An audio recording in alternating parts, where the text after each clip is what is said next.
Salut à tous, donc voilà ma première vidéo tutoriel sur l'équilibrage des pales. Donc j'ai souvent des questions sur le sujet, c'est long à expliquer par écrit, alors que finalement en vrai c'est plutôt simple.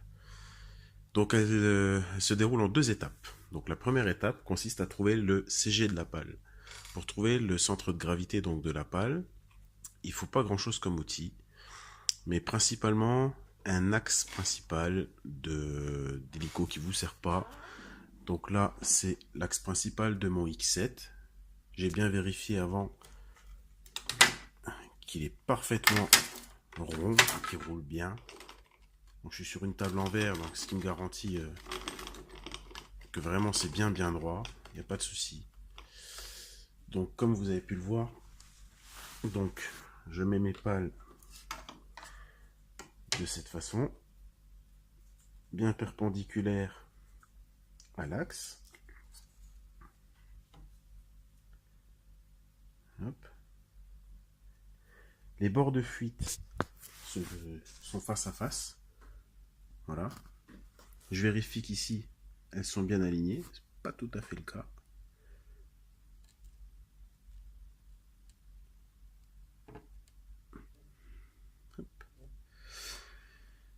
Et donc voilà, les pales sont bien alignées. Et maintenant, pour trouver le CG, il va suffire de faire rouler l'axe principal. Bon, sur quelque chose en verre, c'est pas super pratique, l'adhérence n'est pas géniale, mais ça marche. Donc on les fait rouler délicatement jusqu'à ce qu'une pale bascule.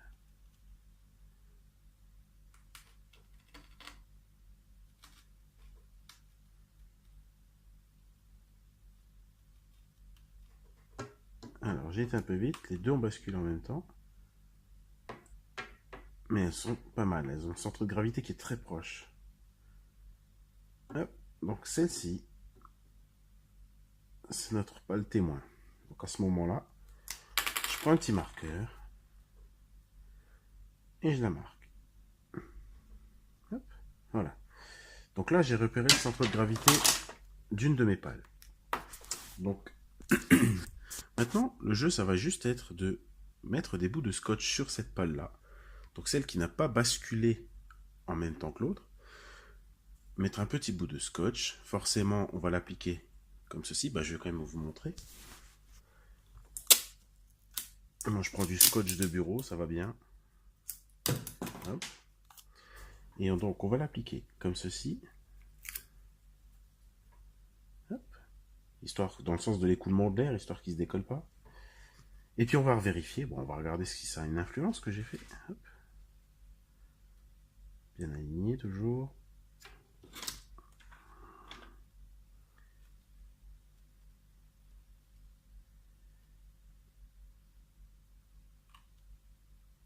Et là, j'en ai mis un petit peu trop.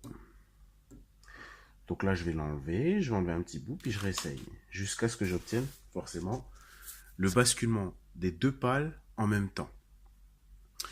Une fois que ce sera fait, que les deux pales basculeront en même temps, il suffira juste de repérer la seconde pale à son CG. Normalement, il sera identique forcément à la première. C'est ce qu'on recherche. À ce moment-là, vous avez réalisé le centre de gravité des pales. Il faudra passer ensuite à l'étape d'après, qui consiste à les équilibrer entre elles. Donc là, maintenant, je vais vous montrer sur une autre paire de pales. Je vais mettre celle-ci de côté. Bon. Donc, voici la paire de pales que j'ai choisie. Elles le sont déjà équilibrées. Mais c'est pas grave, pour la démo, ça suffira. Donc, là, j'ai un équilibreur qui est de bonne facture, qui est de bonne qualité, qui est très pratique et qui suffit à ce qu'on cherche à faire. Bon, pour des petites pales comme ça, j'avoue, c'est pas l'idéal, ce type de montage, parce que un montage comme ça, c'est pas assez sensible pour des petites pales. Pareil, les pales d'acier, je les fais pas sur ce système-là. Il faudrait un système à aiguille de ce goût-là. Voilà, ça c'est plus pratique, ça se met entre les aimants qui sont au milieu. C'est beaucoup plus adapté. Mais bon, je vais vous montrer ça avec ce système-là. C'est ce que j'utilise principalement quand même.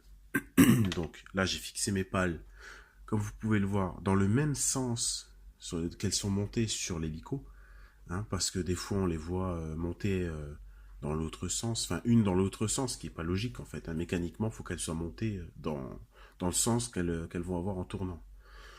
Donc voilà, elles sont montées comme ceci, comme sur l'hélico quoi.